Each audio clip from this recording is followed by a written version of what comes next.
Hello, good morning. Welcome to Joy News Desk. We're coming to you live from our studios in Kokomlemle. Coming up this morning, Anapia Mensa, also known as Nam 1, in court this morning. We have updates for you.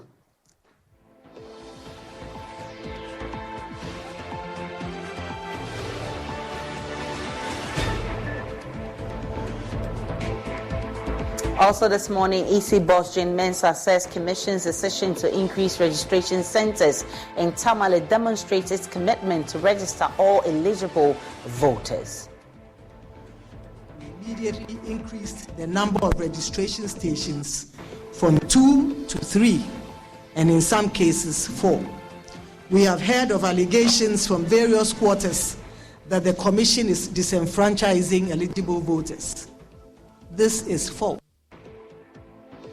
We have more as Jane Mensah chides Parliament for contributing to the current chaos by its failure to let the Commission's proposed CI pass.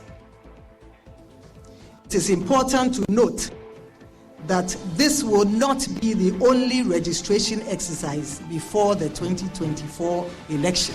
We plan to institute continuous registration in all our district offices nationwide in 2020 for a considerable length of time.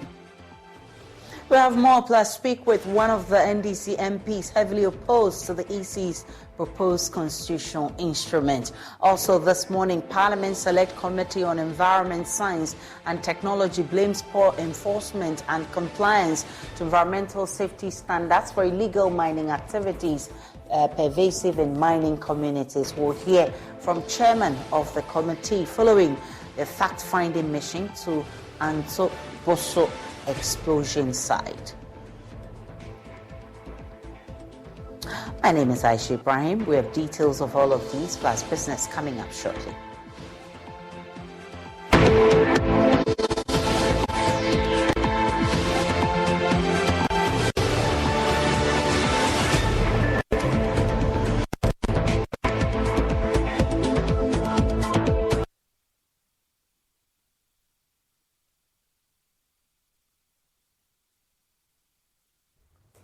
And Accra High Court is this morning hearing a case involving the embattled CEO of gold dealership firm Men's Gold. The AG slapped Nanapia Mensah, popularly known as Nam 1, with 36 counts of offences including money laundering, abetment, defrauding by false pretense, carrying on deposit taking without the requisite license, unlawful deposit taking, among other charges. This is a reduction from the initial 61 charges brought against him. The Attorney General commenced investigations against Nam 1 in 2019, where he was accused of defrauding thousands of customers through his gold dealership firm over millions of Ghana cedis. The case has witnessed several adjournments until fresh charges were filed on August 30, 2023. The new charges come after Mr. Apia Mensah announced plans to unlock up funds to Men's Gold customers after a payment of roughly 650,000 cedis for verification. Subsequently, he reversed the decision to require former clients to purchase a verification access card in order to verify transactions and validate claims of strong backlash from customers and the public.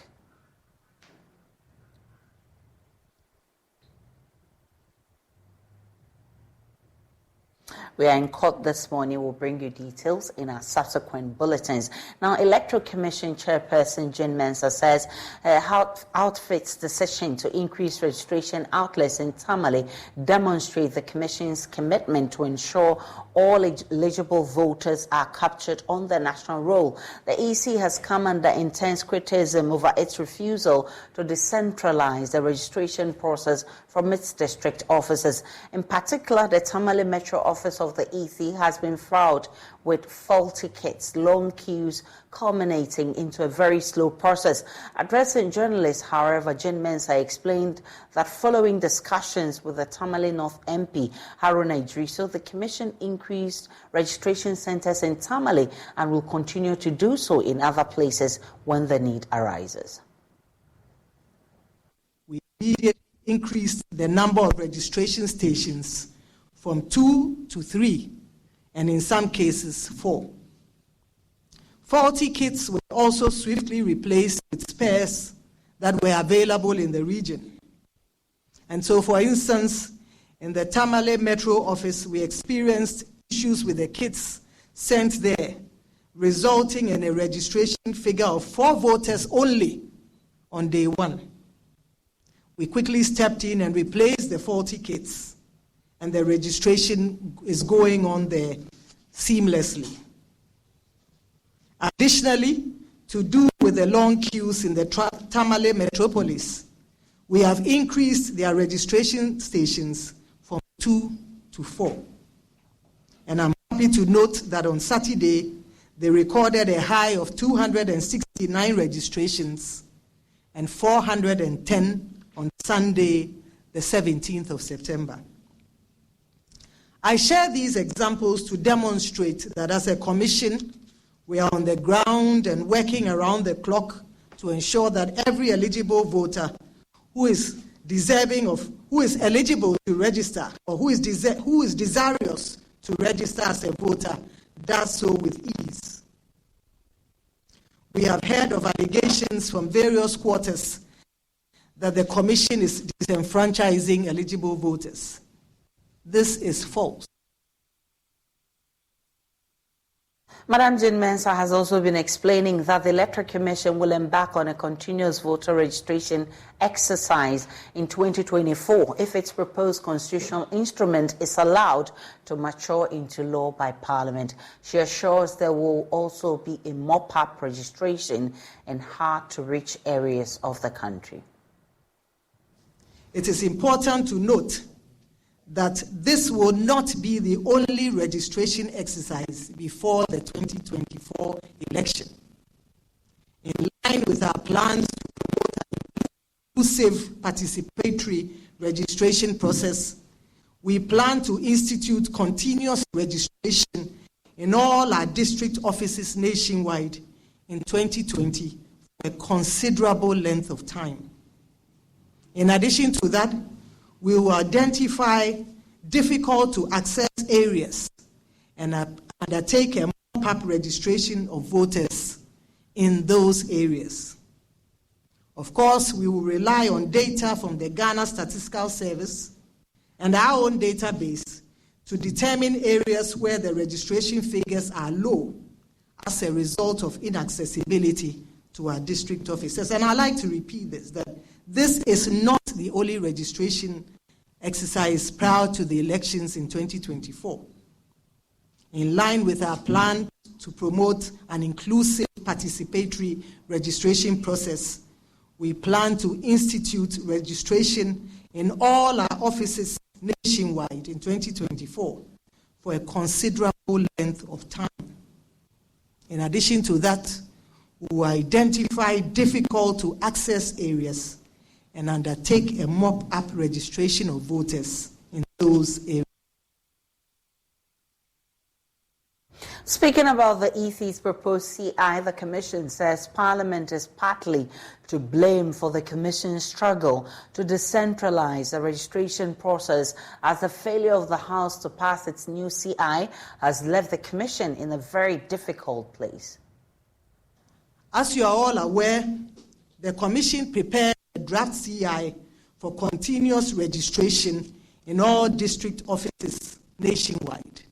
This initiative started last year, and the registration we were envisaging under the draft CI was for a sustained long-term basis. Indeed, had the CI passed, we would have had some 6 months this year to register voters at any time of their choice. And I'd like to repeat it, that had the CI passed, we would have had some 6 months to register voters at any time of their choice in our district offices throughout the country. In this regard, ladies and gentlemen, our 2023 budget and work plan along those lines.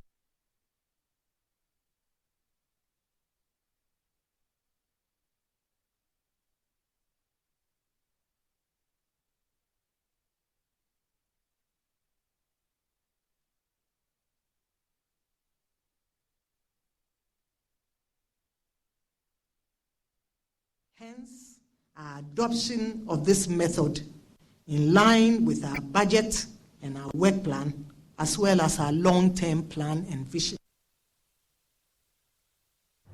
Jen Mensah is chairperson of the Electoral Commission. Let's get on to the phone and speak with ranking member on Parliament's Constitutional and Legal Affairs Committee, Bernard Ahia, for more on the claims by the Electoral Commission's chairperson. I'm grateful for your time, Ms. Ahia. How do you react to the EC boss faulting Parliament for some of the challenges it's facing with its registration exercise? And she says it's because you have refused to let its proposed CI pass. Well, thank you very much for giving me the opportunity. Let me use the opportunity again to extend my greetings to your cherished listeners.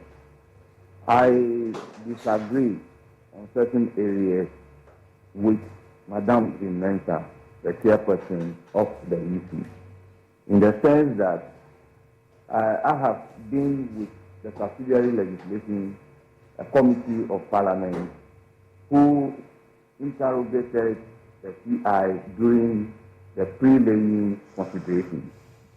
The only new thing that the proposed CI was seeking to introduce was the fact that the source document for registration was being reduced to only Ghana card instead of identification, passport, and Ghana card.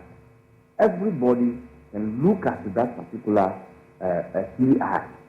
It has not introduced any new thing apart from the proposed amendment to Regulation 1 of CI 91 as amended by CI 126. Every other thing remains the same. So if Madame Mensah is saying that because the new CI has not been approved, that is why she is not doing a continuous registration for a period of 6 months, I am inclined to state that Madame Mensah is engaging in intellectual dishonesty. Everybody can put the respective CI down and analyze it. He has the constitutional power to determine the period within which limited registration is supposed to be conducted. And there is no DI. CI 91, as amended by CI 126, have not limited the EC chairperson to the number of days, weeks, months that limited registration is supposed to be conducted. So let us not engage in intellectual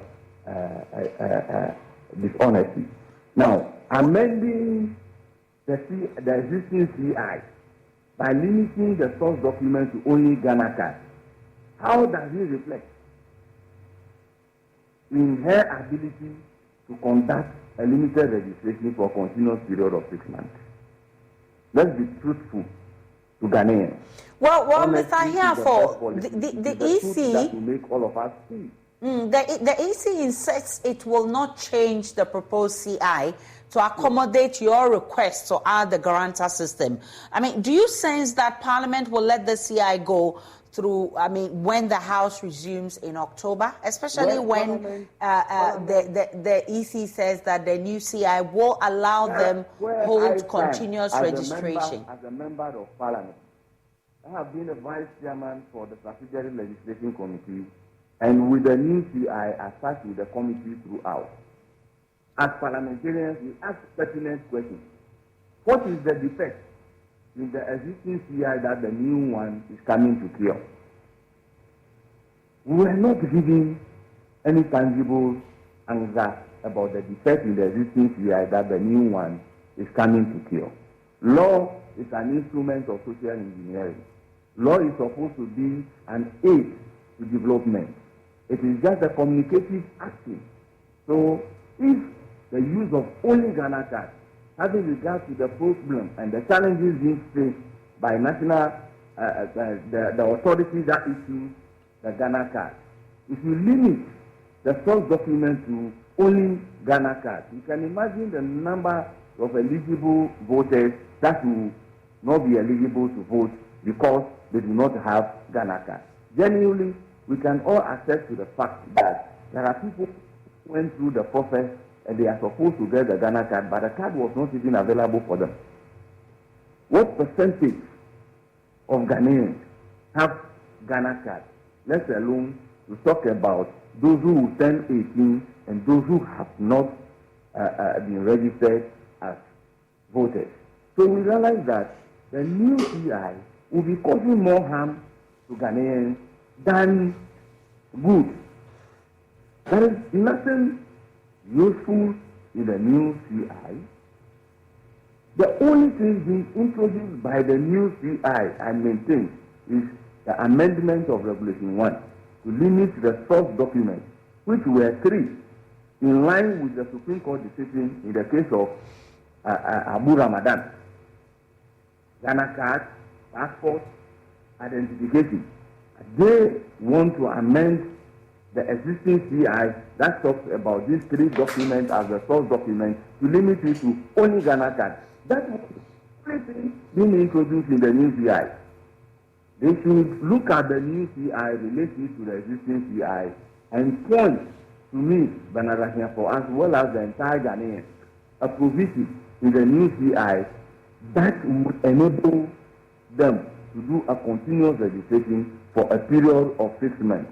And then a provision in the existing CI that disallows them from conducting a limited registration for a period of 6 months. He has the constitutional right. He has the discretion to determine the number of days, number of weeks, and number of months that a continuous registration exercise is supposed to be conducted. So her inability to do it for a longer period cannot be attributed to the non-passage of the new CI. That, I maintain, is an intellectual dishonesty. And secondly, we parliamentarians do not prepare budget for the EC, but we approve budget for the EC. If the EC were to be saying that she has prepared budget to conduct limited registration in an electoral area basis, that Parliament has not given an approval, that she has a point. But without saying so, then I do not think Parliament of the Republic of Ghana stands to be blamed for the inability of Madame Jane Mensah, the chairperson of the EC, to conduct limited registration for based on electoral areas. So, Mr. Ahiafo, you are asserting that Parliament will not let this pass? Well, Parliament will not let it pass. So long as it limits the source document to only Ghana card, Parliament must not let this CI pass. Well, let me pick your thoughts on the registration exercise in your constituency, Akachi South, though. Well, in my constituency, it is a bit difficult in the sense that you have to engage in transporting people from far places to the district capital where the registration center is located. Because leaving them alone, somebody who has just turned 18, where would he or she be getting the money from to spend at least 40 to 50 cedis to the registration center and the same amount back? It's a bit difficult. So you have to get vehicles to convey them to the center with the associated time that will be spent. Because you can imagine somebody traveling from Klope in my constituency to Akachi. It will take you more than an hour in and an hour out, coupled with the time that you spend at the registration center with the associated expenses. So, but not for the provision of the transport for them. The numbers that we are getting now, we may not be getting the numbers. Secondly, we realize that since 3 days ago, we've been having a backlog. The number of people that will troop to the registration center or be conveyed to the registration center, the EC is not able to complete all the numbers, and some of them will have to go back and risk the chance of coming another time with the associated expenses. These are the challenges that we are facing. So I will not say that the registration in Akachi South constituency is moving smoothly as expected, and I believe it is the same with other areas. Mr. Ahiafo, I'm grateful for your time. He is Akachi South MP and also ranking member on the Constitutional Legal Affairs Committee of Parliament. I'm also grateful to you having me.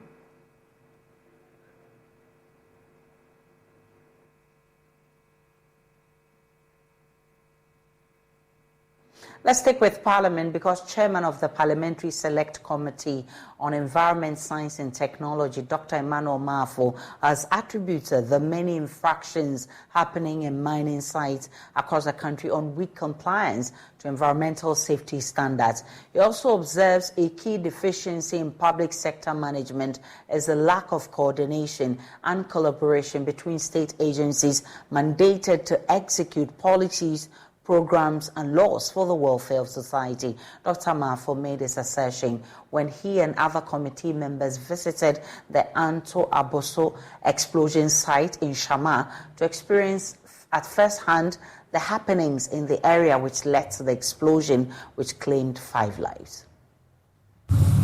Assembly member for Obina Chrome, Emmanuel Owu-Ewie, narrated the incident to the committee.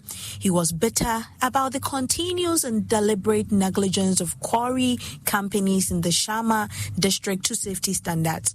My place is surrounded by my 8 quarries. So when I see an operation of a new quarry going around, I just inform them I've seen something here. So the right is go to Mineral Commission because they are in charge of that. So when I informed the Mineral Commission, that's where they came to ask them to halt the operation. So when they halted the operation, about 4 or 5 months, all that I saw was that they were transporting material from a quarry somewhere about 1.5 kilometers from here. And then they will bring it here to crush. But they were not blasting. Until I heard one blast, then I came around and asked the gentleman in charge and said, oh, they are doing a test blast. And that they've gone to Mineral Commission and everything. I had a problem with the gentleman because I requested for their certificate for me to have a look at it. And lo and behold, he said they have done everything. The issue we have here is that there are a lot of quarries working, going through EPA and Mineral Commission to acquire permits within the region. It is something that is not in their books. You are here, they will come from Accra with a permit. Sometimes there's an activity going on, you go make attempt of halting them. Then somebody will call you, allow them to work. The chairman of the Parliamentary Select Committee on Environment, Dr. Emmanuel Mafo, was surprised to learn that there is no EPA official in the Shama district. The DCE Assembly member and the MP were invited to Parliament to help them understand what actually happened. We decided to come around and to have a look for ourselves and investigate and see what caused the problem and whether there was some negligence on the part of environmental inspectors or whether the environmental safety standards that should accompany operations like this were observed or were neglected. So we came and we have seen for ourselves, we've heard for ourselves, and so we are of the view that the issues are too many.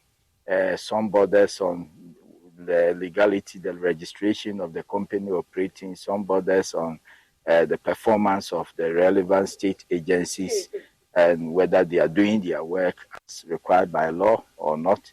So we are of the view that this is an issue that we as a Committee on Environment will need to invite the stakeholders involved and interrogate the matters further. Dr. Mafo was unhappy about the manner illegal activities are gradually becoming a norm in the area. He was concerned about the lack of compliance to environmental laws and how the situation was causing grave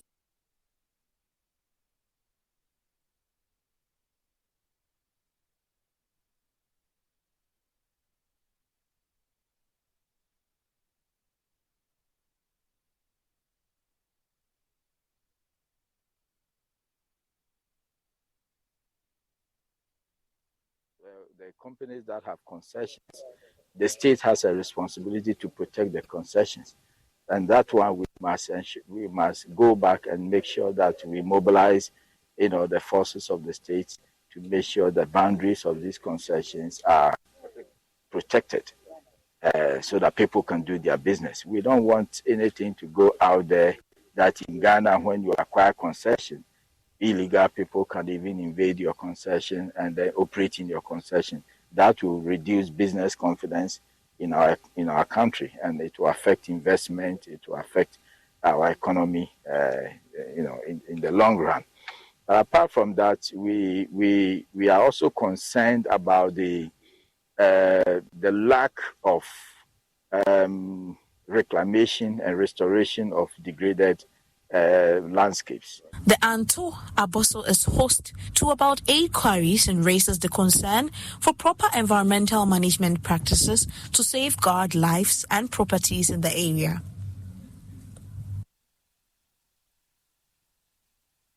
Dozens of commuters for the second day running are still stranded at Wasola-Bole Highway following torrential rains in the area that broke the banks of the Doli River. The only option for the stranded commuters are 2 canoes that can ferry them from one end to the other at a fare of 10 Ghana cedis, excluding luggage charges. Upper West Regional correspondent Rafiq Salam, who traveled to the area, reports the spontaneous increase in transport fares as passengers who wish to travel along the route need to do a detour of an extra 200 kilometers to reach their destinations.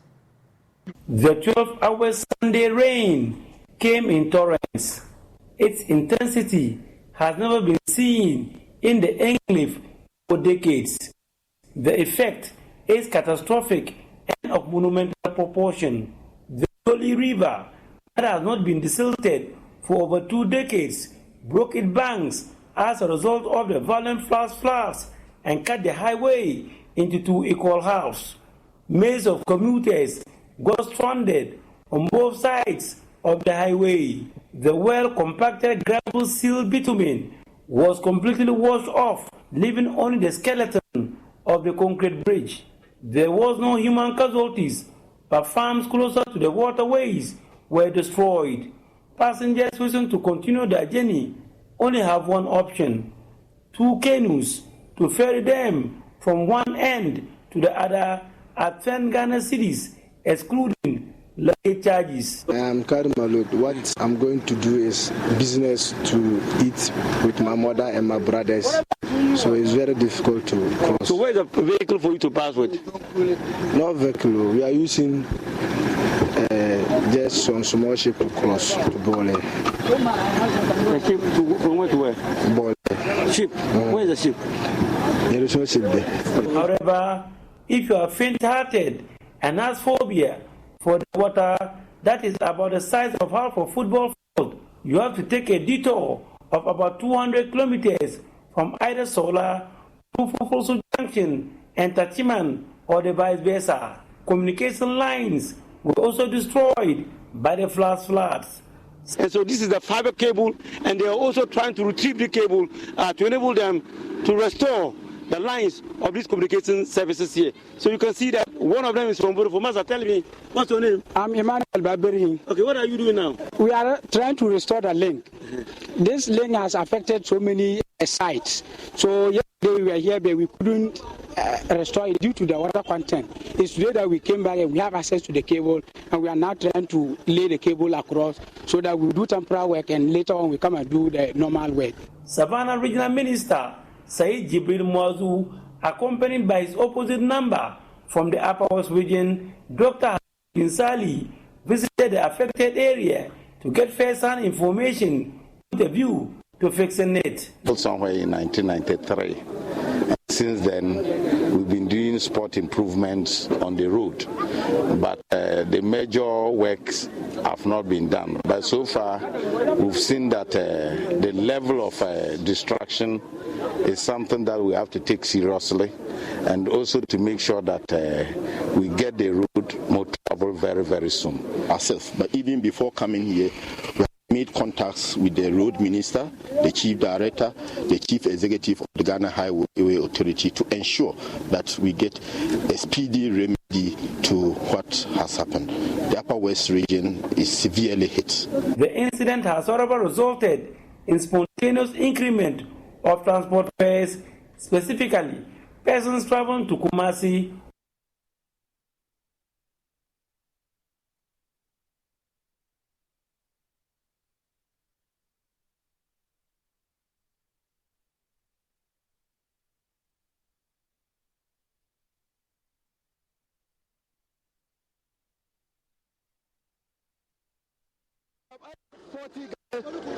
City to the 140, making the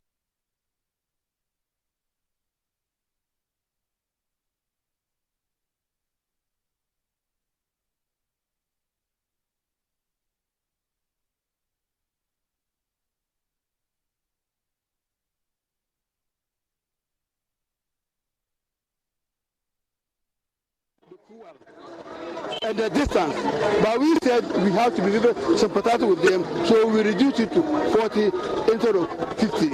For the VIP buses traveling to Accra, they have only done an increment of 20 Ghana cedis.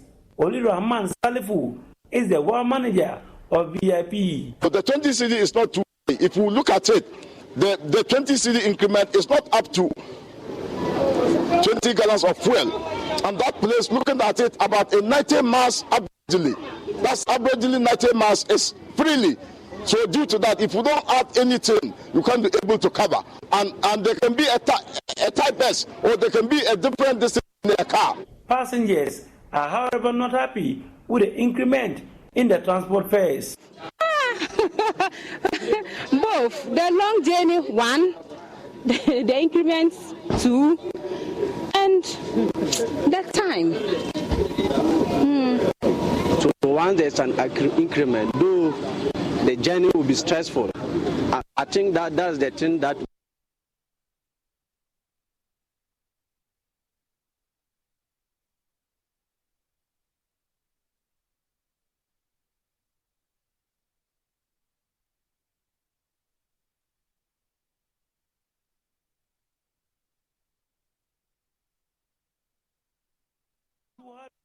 to assuage the pain and frustration of commuters is to create a direction to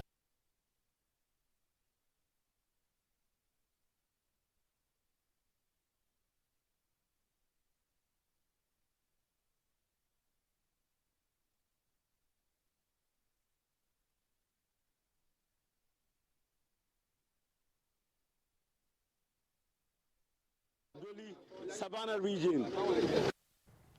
And from the Savannah region to the Ashanti region, where details have emerged of how a house help murdered his employer at Sokobana Paso near Kumasi. The details contained in court documents revealed the accused journalist got hired a day after applying for the position of a house help from an Accra-based employment agency and allegedly committed the murder 6 days after resuming work. The Sokorimampon District Court was told how the key suspect applied to become a house help and got posted the following day to his new employer he ended up murdering. My colleague Ohim Interior was in court and has come through with this report.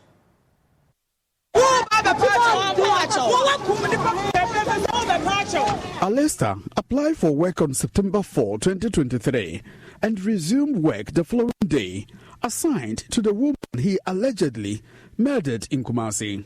On September 11, 2023, at about 11 a.m., moments after the deceased had prepared fufu which she enjoyed with the accused, she was stabbed in the stomach, hit several times on the head and face with a club. The accused is said to have taken advantage of the absence of the 11-year-old daughter of his madam, who had gone to school.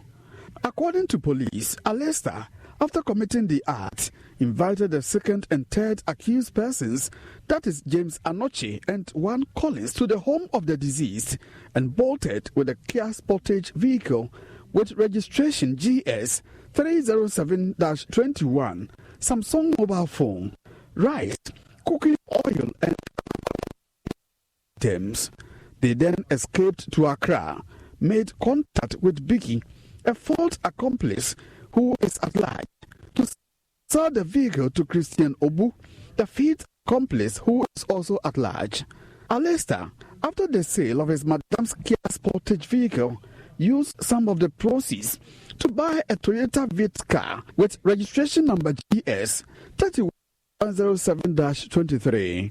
Whilst the second, third and fourth accomplices were being pursued, the fifth accused person abandoned the Kia Sportage vehicle at Oyibi police station and bolted.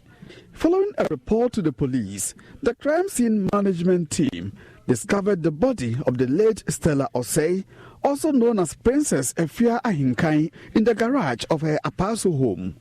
A blood-stained club believed to have been used by the accused person to murder the woman was also discovered at the crime scene on Tuesday, 12 September 2023.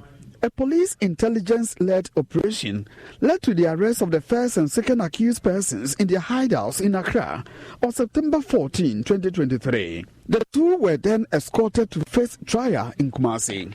Prosecution, led by ASP Stephen Ofori, prayed the court to grant a request to release the Kia Sportage to the husband of the deceased, whilst a Toyota Vitz vehicle acquired with proceeds from the crime is also impounded by police. Despite the plea of the accused persons not being taken, the key suspect broke bounds, raised his hand and signaled the court he had something to say. He told the court he has accepted responsibility and pleaded with the court to be lenient with him before the Asokwe-Mampong District Court. But prosecution, led by ASP Stephen Ofori, says due process would be followed in the trial. This is a case of murder and the due process has to follow. Even though he has told the court that he admits whatever happened, but the due process must follow. So when docket is completed, we forward to AG for his advice before the processes will start. That's the saddest part. A father-in-law to the deceased, who witnessed proceedings in court, says he was saddened to hear 5 persons were involved in the murder. According to him, the husband of the deceased, who is based in the United Kingdom, has been crying all day over the callous murder of his wife. You arrived tonight from London, but you've been crying all along. From Asokwe-Mampong for Joy News, parliamentary reporting.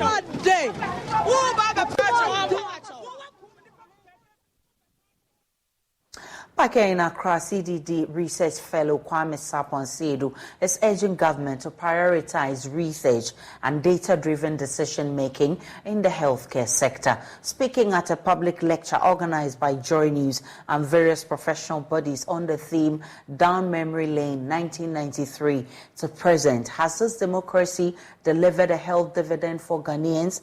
He said the failure of Ghanaians to raise concerns when a new government starts building new health facilities, while previous ones by the past government remain unfinished, is a significant reason for the inefficiencies we witness in our health sector.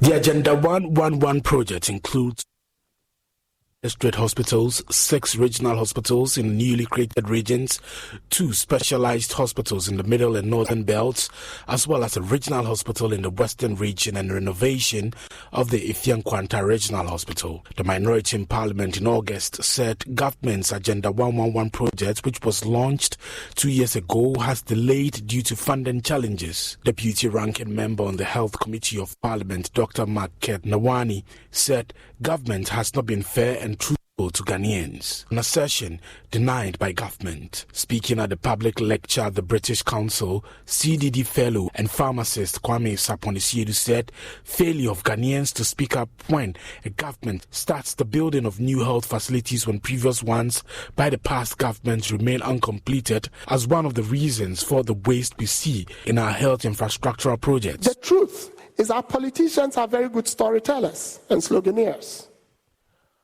They are well aware that investments in health take a while to trickle down as health outcomes. For example, achieving significant improvement in infant mortality rates may take between 5 and 10 years. For life expectancy, it can take around 10 to 20 years. And for maternal mortality rates, it can take between 10 and 15 years. Therefore, they are clear that they cannot claim credit for most of these outcomes over a 4 or even 8-year term. However, if they build a hospital, CHIPS compound, or pay trainee nursing allowances, they could point to these at the next election, whether or not these are value for money investments or misplaced priorities.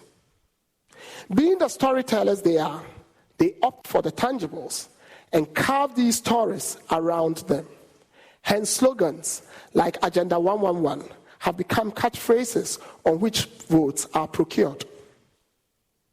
But then again, we are partly to blame. Is it not strange that in a country whose constitution speaks of the directive principles of state policy, we find a government commencing building of new health facilities when the previous facilities started by the previous government remain uncompleted? How have we as citizens become so divided and supine that we fail to stand up when things like this happen, knowing very well that the main driver of such schemes is procurement and sometimes sleaze? This is a major contributor to the waste we see in our health infrastructural projects, and perhaps a major contributor to why health inputs yield marginal outcomes. When they try to compare their performance in health, our politicians elect to compare with the performance of their opponents, not with the performance of countries with similar GDP or health expenditure per capita. He says data and evidence must inform decisions in the health sector. To achieve this, we must, 1, engage in inclusive conversations. The development of a sustainable health policy should be rooted in conversations that include voices from all levels of society. Inclusivity ensures that the policy framework addresses the diverse needs and challenges faced by different segments of our population. The error when politicians come out with a plan and sell it to us as the solution without understanding what our pain points are must be buried. Our leaders must first listen, think, and then dream. It is only after having a dream should planning commence. 2, prioritize research and data-driven decision-making. The journey towards better health outcomes must be guided by data and evidence. Rigorous analysis of health indicators, comparison with similar nations, and regular assessment of progress are essential for informed decision-making. Embrace long-term vision. While politicians often seek short-term victories, the dividend of a functioning health system manifests over time. Policymakers must adopt a long-term perspective that prioritizes sustainable improvement in health indicators. Senior lecturer at the Economics Department of the University of Ghana, Priscilla Chumesi Bafo, says health is wealth and income is not a sufficient condition for development. I'm not surprised that the health outcomes that we see are not great, and at best it appears we have been quite sluggish in the growth whilst others are growing faster in the right direction. Why? Because we know that development is a continuous process, and development which must translate into high incomes for citizens, good education, better health outcomes, and social security for all. It's a continuous process. But when you track the growth trajectory of this country, it has been quite checkered.